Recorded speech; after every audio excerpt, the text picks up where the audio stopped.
Kwame Nkrumah. He says, we face neither east nor west. In Ghana, we face forward. The Black Star experience is that forward that Nkrumah talked about. It is our pride, it is our legacy, it is our future. And let's make it legendary. I thank you, and may God richly bless our homeland Ghana. Thank you. Thank you very much.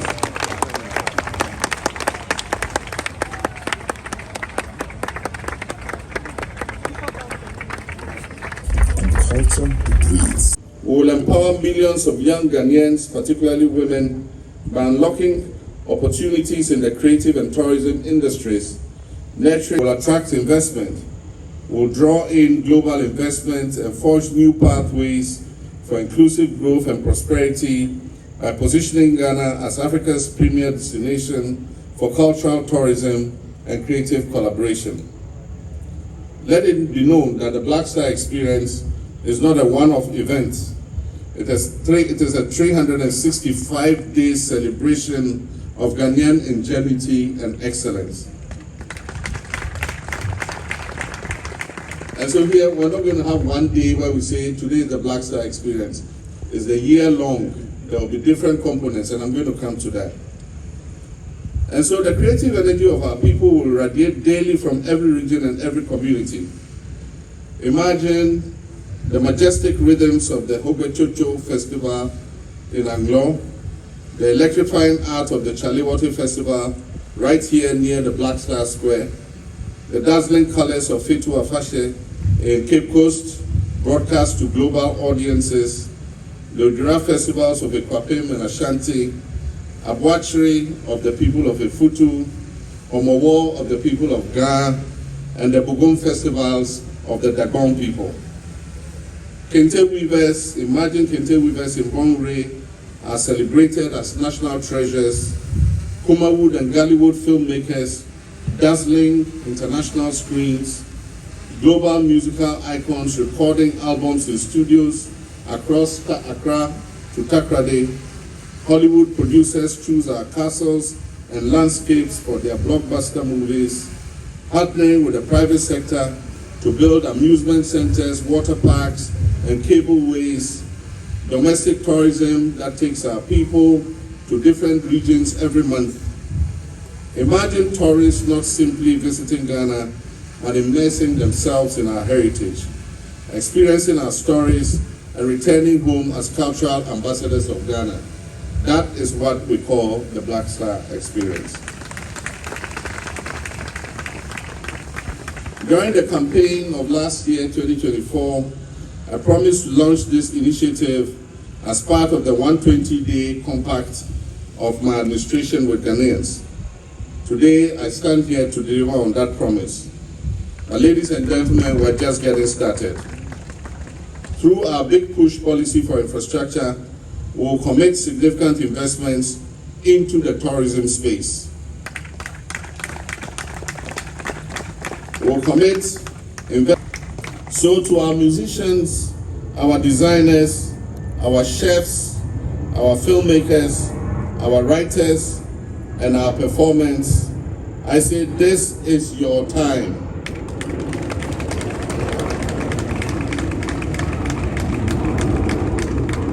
Let your talents flourish and let your creativity soar. Ghana believes in you and the world is waiting for you. To investors, I say Ghana is open for business. Partner with us to shape a cultural economy that benefits our people and enriches the world. To the world, we invite you to experience Ghana like never before. Come and feel the heartbeat of Africa. Come and witness the power of the Black Star.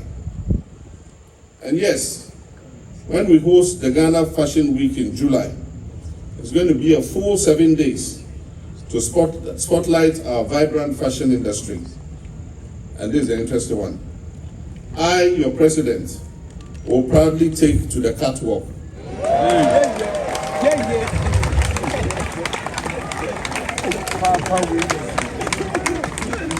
Because this experience is real and it belongs to all of us.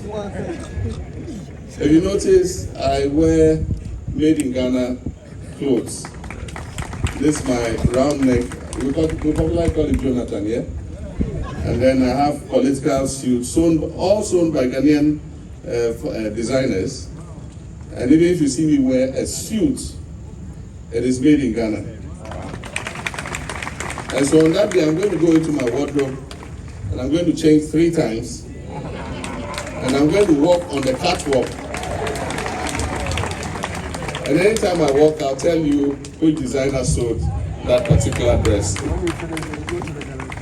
I also eagerly anticipate the Accra, Tamale, Kumasi, Ho, and Takoradi street carnivals. We're going to have street carnivals in all these regional capitals.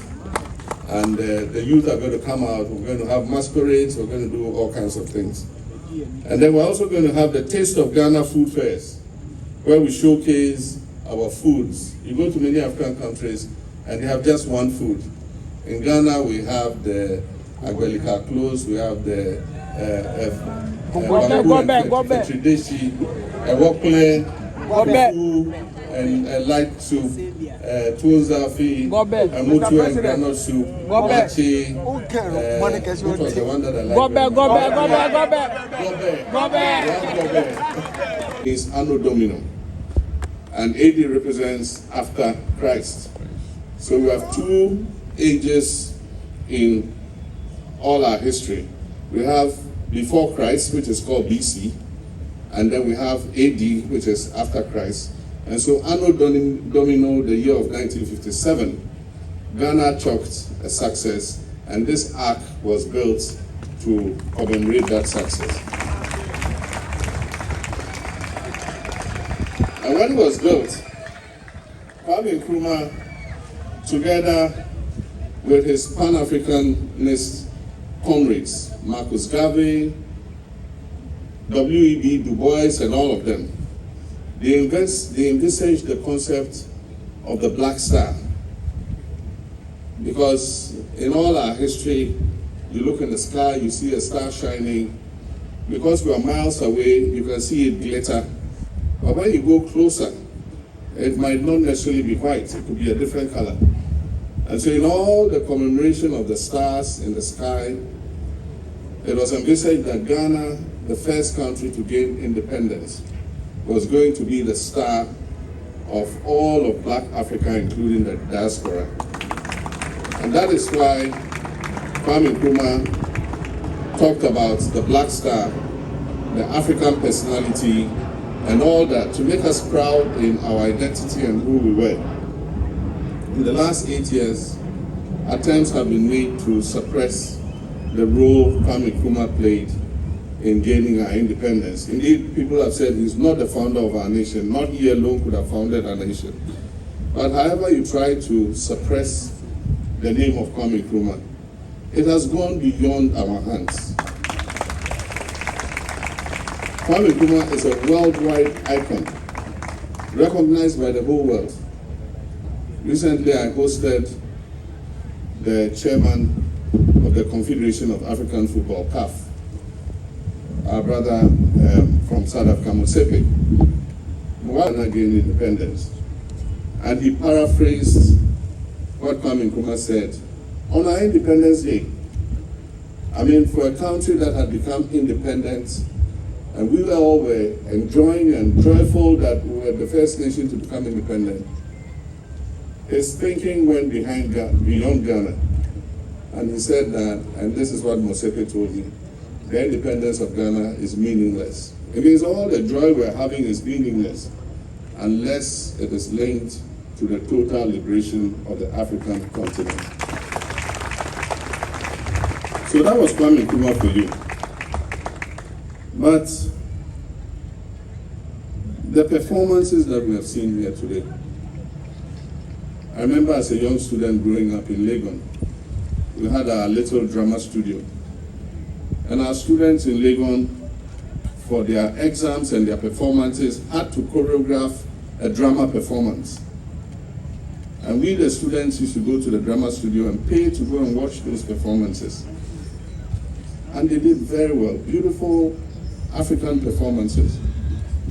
All of us growing up, maybe of my age, my children here, Shahid and Farida, might not have lived in that age.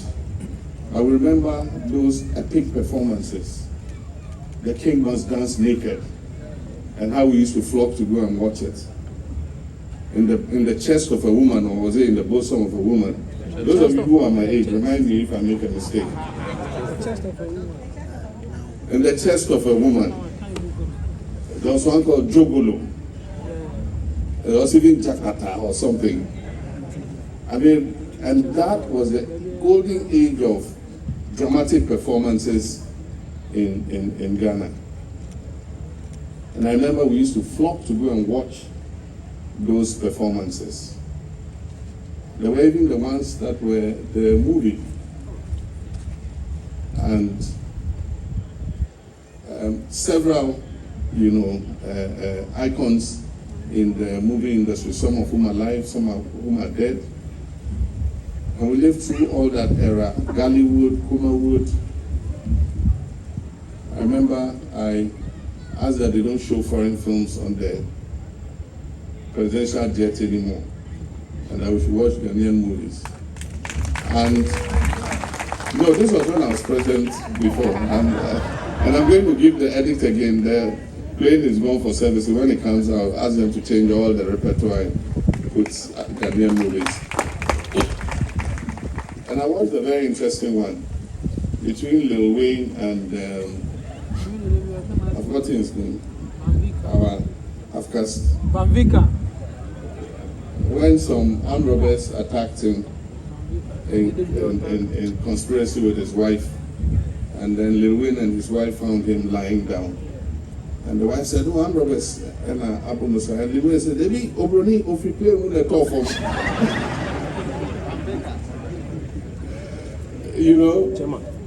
And then they took him home, nursed him, and Lil Wayne was pounding fufu and said, anywhere he puts the yam, he should pound it. And then he kept putting the yam, the guy was pounding, and then he wanted to taste one of the yams, he put it in his mouth, and the guy knocked his mouth with the pounded stick. I mean, these are interesting, they are creative. And I mean, we have the talents. We all knew about Niate, may God bless his soul, committed to dance choreography. We used to go to the National Theatre to watch the Ghana Dance Ensemble, Ghana Dance Company, Noyam, all of them. I'm happy that in all this economic crisis and all that, they still are alive and that the talent is still there.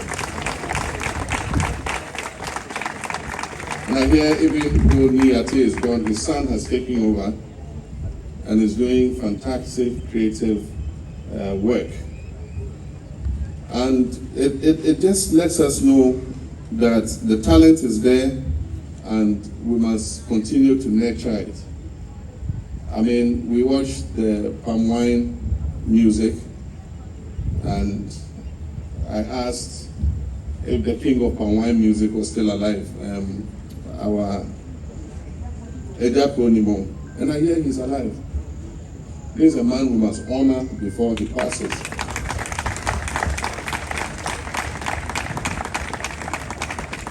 Because that was a genre of music that has become a part of our musical archive and our folklore. And for people like this, we shouldn't wait till they die and go and cry at their funerals. And so wherever Agyapong is, Jifa, you and your team organize some ceremony. Let's honor him. I know he's been honored in the past. Let's honor him again before God calls him. In the last month or so, we have buried two icons. One, Mahama of Wolome fame. I got to meet her not too long ago, last year, yes. She came to my office out of the blue. And we had listened to Wolome music growing up. So when she came, I was quite excited. And we struck a very good friendship. Unfortunately, after I got to know her, it didn't take long. She fell sick. The family came to me. We did everything. We paid the medical bills, but If money could pay for her life, she'll be alive when God decides He takes what He has given us. The other who passed recently, and because I was too busy with the affairs of state, I didn't get the opportunity to at least go and pay my respects to him, was the last of the Osibi Saturday Osei. Growing up, these were people who made us proud, and they carried African music and Ghanaian music to the rest of the world. And I pray that God grants him peaceful rest. But there are many people like that who have had the talent, they have performed, we've enjoyed their music in many sectors, in sports, in all the creatives, in film, in music. And today, we ask ourselves, how are their lives? Many of them are living as paupers. Even in old age, money to be able to afford the medicines, to be able to look after themselves, pay for their hospital bills, has become a problem. I've done my best from when I was president before, and even in opposition and as president again, to adapt several of them and provide them with sustenance every quarter in order that they are able to live a meaningful life. But that is what I can do as an individual. I believe that as an institution, like we tried to do in the past, we should set up an aging artist fund and be able to provide something for these people who have made us happy in the past, who we knew were talented and creative and are falling on hard times. And so that will be a part of the Black Star experience, that we create something that is able to look after some of these bright stars who gave us joy when we were growing up, and be able to at least give something back as a nation to them in their trying times. Ladies and gentlemen, we gather in front of the Independence Arc to relaunch the Black Star. That's our forebears in Nkrumah, and not only in Nkrumah,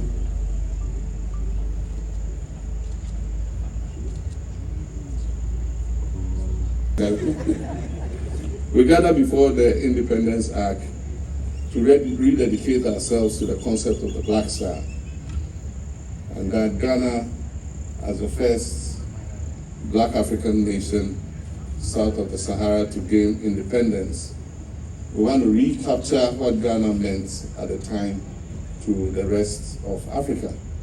And let me tell you, it wasn't only Africa, it was the whole of the Black world. They were proud of Ghana as the first Black African nation to gain independence.